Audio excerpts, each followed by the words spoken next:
ఆదివారం రాత్రి 2 లవంగాలతో ఈ చిన్న పరిహారం చేస్తే మీ మనసులో ఉన్న తీరని కోరికలన్నీ కూడా తీరిపోతాయి. మీకు ఉన్న కష్టాలన్నీ కూడా పోతాయి. అఖండ ఐశ్వర్యం కలుగుతుంది అని పండితులు చెప్తూ ఉన్నారు. మరి ఆదివారం రాత్రి లవంగాలతో ఏం చేయాలి? ఏం చేస్తే తీరని కోరికలన్నీ కూడా నెరవేరుతాయి అనే విషయాలను తెలుసుకునే ముందు ఒక చిన్న కథను ఇప్పుడు మనం విందాం. చాలా కాలం క్రితం ఒక గ్రామంలో ఒక పేద బ్రాహ్మణుడు నివసించేవాడు. అతను జీవనోపాధి కోసం సమీప గ్రామాల్లో పూజలు చేసేవాడు.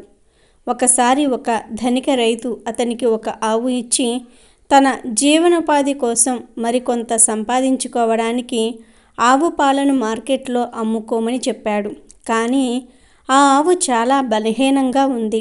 అప్పుడు బ్రాహ్మణుడు భిక్షాటన చేసి ఆవును పోషించాడు. అలా ఆవు కొద్ది రోజులకే బలంగా మరియు ఆరోగ్యంగా అయ్యింది. ఒకసారి ఒక దొంగ బ్రాహ్మణుడు బాగా ఆరోగ్యంగా ఉన్న ఆవును చూసి దొంగిలించాలని నిర్ణయించుకున్నాడు. ఒక రాత్రి అతను బ్రాహ్మణ ఇంటి వైపు వెళ్ళాడు. ఒక రాక్షసుడు కూడా గ్రామానికి సమీపంలో నివసించేవాడు. అతను మనుషులను మింగేసేవాడు. బ్రాహ్మణుడు ఆ ఆవును దొంగిలించడానికి బ్రాహ్మణ ఇంటికి వెళ్తూ ఉండగా దారిలో దొంగ ఆ రాక్షసుడిని కలిశాడు. దొంగ రాక్షసుని పేరు అడిగాడు. రాక్షసుడు, నా పేరు మహారాక్షస, నేను మనుషులను తింటాను. ఈరోజు నేను బ్రాహ్మణుడిని మృంగివేయబోతూ ఉన్నాను. అయితే మీరు ఎవరు అని అడిగారు రాక్షసుడు. నేను పెద్ద దొంగను. నాకు నచ్చిన దాన్ని నేను దొంగిలిస్తూ ఉంటాను. ఈరోజు నేను బ్రాహ్మణ ఆవును దొంగిలించాలని నిర్ణయించుకున్నాను అని చెప్పాడు. అలా అయితే మనమిద్దరము కలిసి వెళదాము అని మహారాక్షస అన్నాడు. ఇద్దరూ కలిసి బ్రాహ్మణ ఇంటికి చేరుకున్నారు. ఆ సమయంలో బ్రాహ్మణుడు బాగా నిద్రపోతూ ఉన్నాడు. దొంగ తన జేబులో నుండి ఒక పెద్ద కత్తిని బయటికి తీసి ఆవును కట్టివేసిన ప్రదేశం వైపుకు నడవటం ప్రారంభించాడు. కానీ రాక్షసుడు దొంగను అడ్డుకున్నాడు. నువ్వు కాసేపు ఆగు మిత్రమా అని రాక్షసుడు అన్నాడు. మొదట నన్ను ఆ బ్రాహ్మణుడిని తిన్నివ్వు, నువ్వు తర్వాత ఆవును దొంగిలించుకోవచ్చు అన్నాడు. లేదు అన్నాడు దొంగ. మీరు బ్రాహ్మణుడిని తినడానికి వెళ్ళేటప్పుడు అతను నిద్ర మేలుకొని పారిపోతాడు. ఆ సందర్భంలో ఇక్కడ చాలా గందరగోళం జరగవచ్చు మరియు దాని ఫలితంగా మీరు మీ బ్రాహ్మణుని తినలేకపోవచ్చు మరియు నేను ఆవును పొందలేను. అందువలన మొదట నేను ఆవును తీసుకుని వెళ్ళిపోతాను. ఆ తర్వాత నువ్వు వచ్చిన పని చేసుకో అని చెప్పాడు. ఇలా ఇద్దరూ తమ మధ్య తీవ్ర వాదనను ప్రారంభించుకున్నారు. బిగ్గరగా గొడవ పడేసరికి ఆ చప్పుడికి బ్రాహ్మణుడికి మెలకువ వచ్చింది. అతను వెంటనే మొత్తం పరిస్థితిని గ్రహించాడు. బ్రాహ్మణుడు తన మంత్రశక్తితో మరియు తన ఆధ్యాత్మిక శక్తులతో మహారాక్షసుని తగలబెట్టాడు. అది చూసి బెదిరిపోయిన అక్కడే దక్కుని ఉన్న దొంగను బ్రాహ్మణుడు ఒక్క కర్రతో కొట్టసాగాడు. దొంగ ఏడుస్తూ ప్రారంభించాడు. ఏడుపు ప్రారంభించి మరియు అతన్ని ప్రాణాలను కాపాడుకోవడానికి పరిగెత్తాడు. ఆ విధంగా బ్రాహ్మణుడు రాక్షసుడి నుండి అలాగే దొంగ నుండి తనను తాను రక్షించుకున్నాడు. ఇక వీడియోలోకి వస్తే, కొంతమందికి ఎన్ని ప్రయత్నాలు చేసినా కొన్ని కోరికలు అనేవి తీరవు. ఇలా తీరని కోరికలు ఉన్నవారు ఆదివారం రోజు రాత్రి పడుకునే ముందు ఈ చిన్న పరిహారం చేస్తే చాలు, 24 గంటల్లో మీ కోరికలు తీరే మార్గం తెలుస్తుంది. ఈ పరిహారం చేయడానికి ముఖ్యంగా కావలసినవి 2 లవంగాలు. లవంగాలు అందరి ఇళ్లల్లో ఉంటాయి. సుగంధ ద్రవ్యాలలో లవంగాలు చాలా ముఖ్యమైనవి. లవంగాలకు తంత్ర మంత్రాలలో, యజ్ఞ యాగాదుల్లో విశేషమైన ప్రాధాన్యత ఉన్నది. లవంగాలకు ఎంతో అద్భుతమైన శక్తి ఉంది. పరిపూర్ణమైన విశ్వాసంతో ఈ లవంగాల పరిహారం చేస్తే అద్భుతమైన ఫలితం ఉంటుంది. తీరని కోరికలు వెంటనే తీరిపోతాయి. మరి ఏం చెయ్యాలి అంటే, ఆదివారం రోజు రాత్రి పడుకునే ముందు 2 లవంగాలను తీసుకోండి.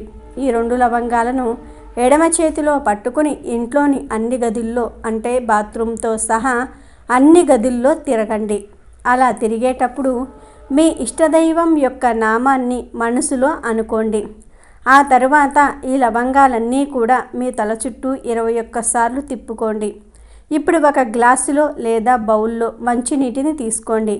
ఆ నీటిలో ఈ 2 లవంగాలను వేసుకోండి. ఇలా చేసిన తర్వాత గ్లాసును లేదా బౌల్ను మీరు ఎక్కడైతే పడుకుంటారో అక్కడ మంచం కింద పెట్టండి.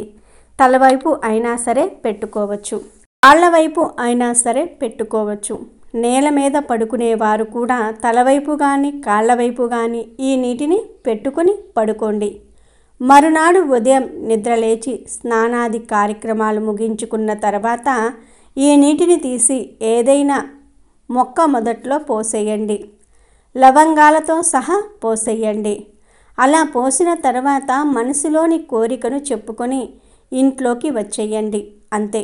ఇలా 7 ఆదివారాలు ఈ పరిహారం చెయ్యండి. ఖచ్చితంగా తీరని కోరికలు తీరిపోతాయి.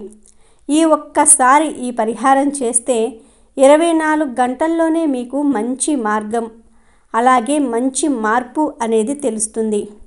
కోరికలు నెరవేరే మార్గాలు తెలుస్తాయి, దారులు తెలుస్తాయి. కనుక ప్రతి ఒక్కరూ కూడా ఆదివారం రోజు 2 లవంగాలతో ఈ పరిహారం చేసి మీ కోరికలను నెరవేర్చుకొని మీ జీవితంలో సంతోషంగా జీవించండి.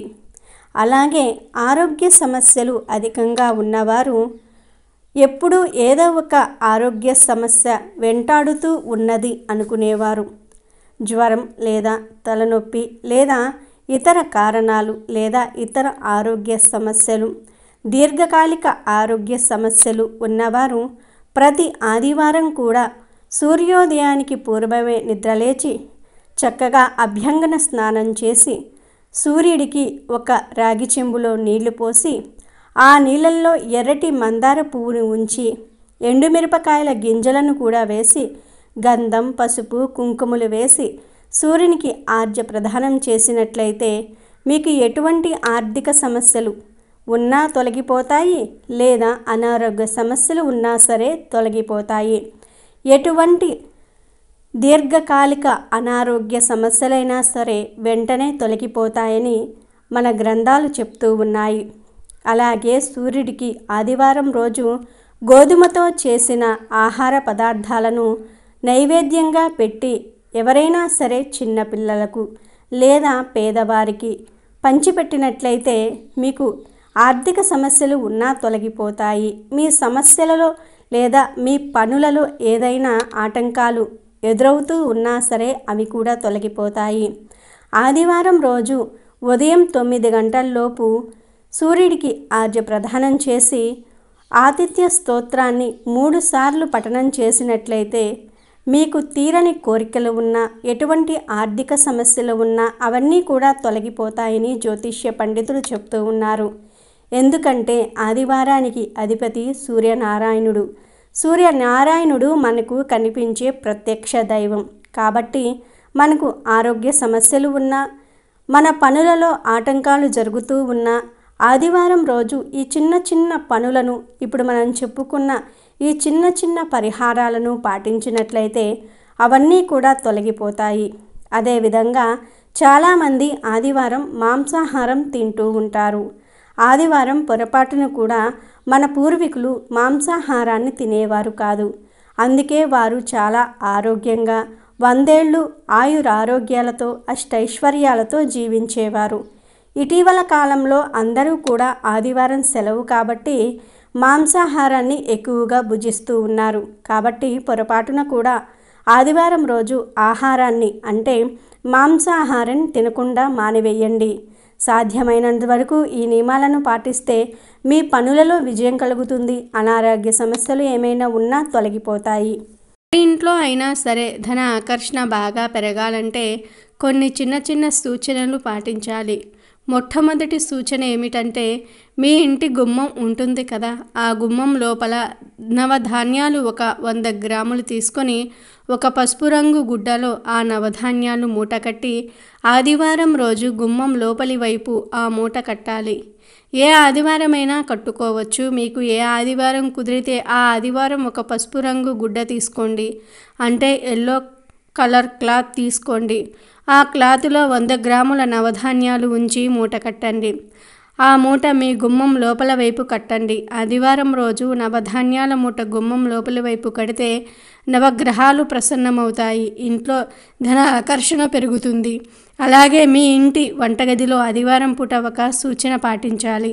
ఆ సూచన ఏమిటంటే, ఆదివారం ఉదయం 6 నుండి 7 గంటల ప్రాంతంలో లేదా మధ్యాహ్నం 1 నుండి 2 గంటల ప్రాంతంలో, రాత్రి 8 నుండి 9 గంటల ప్రాంతంలో, వీటిని రవిహోర అనే పేర్లతో పిలుస్తారు.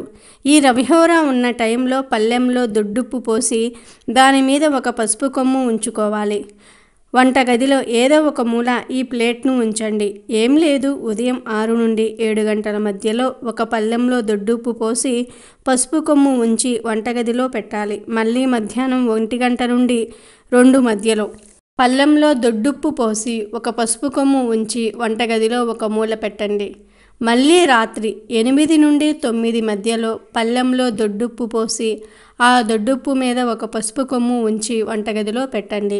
ఆదివారం ఇలా చేయండి. సోమవారం రోజు ఈ దొడ్డుప్పును చెట్టు మొదట్లో పోయండి లేదా నీటిలో కలిపేయండి. పసుపు కొమ్ములను మాత్రం పసుపు రంగు వస్త్రంలో కట్టి ఎక్కడైనా సరే దాచిపెట్టుకోండి. ఆదివారం పూట ఇది వంటగదిలో ఈ పరిహారం చేయాలి. అలాగే బీరువాకు సంబంధించి ఒక పరిహారం చేయండి. పచ్చ కర్పూరం, యాలుకలు తీసుకొని ఒక ఎల్లో కలర్ క్లాతులో కట్టి బీరువాలో పెట్టుకోండి. ధన ఆకర్షణ బాగా పెరుగుతుంది. అలాగే ఆదివారం పూట పూజ గదిలో దేవుడికి పచ్చిపాలు నివేదించండి. అంటే ప్రతి ఆదివారం పూజ చేసుకున్నాక దేవుడికి పచ్చి ఆవు పాలు నైవేద్యం పెట్టండి. ఆ తరువాత ఆ పచ్చిపాలను తీసుకొని కాగబెట్టి కాఫీ రూపంలో కానీ టీ రూపంలో కానీ త్రాగండి. ఇలా చేస్తే ధన ఆకర్షణ బాగా పెరుగుతుంది. అలాగే ఆదివారం రోజు గుమ్మం లోపల పసుపు రంగు వస్త్రంలో నవధాన్యాలు కట్టి వేలాడదీయమని చెప్పుకున్నాం కదా ముందు. ఆ నవధాన్యాల మూటను 3 నెలలకొక్కసారి మారుస్తూ ఉండండి. ఇలా ఎవరైతే ఇంటి గుమ్మం దగ్గర, వంటగదిలో, బీరువాలో, పూజ గదిలో ఈ 4 చోట్ల ఈ ప్రత్యేక పరిహారాలు పాటిస్తారో వాళ్ళ ఇంట్లోకి ధన ఆకర్షణ పెరుగుతుందని రహస్యంగా తాంత్రిక గ్రంథాల్లో చెప్పారు. కనుక అందరూ కూడా ఈ పరిహారాలు చేసి ధన ఆకర్షణ పెంచుకొని సంతోషంగా జీవించండి.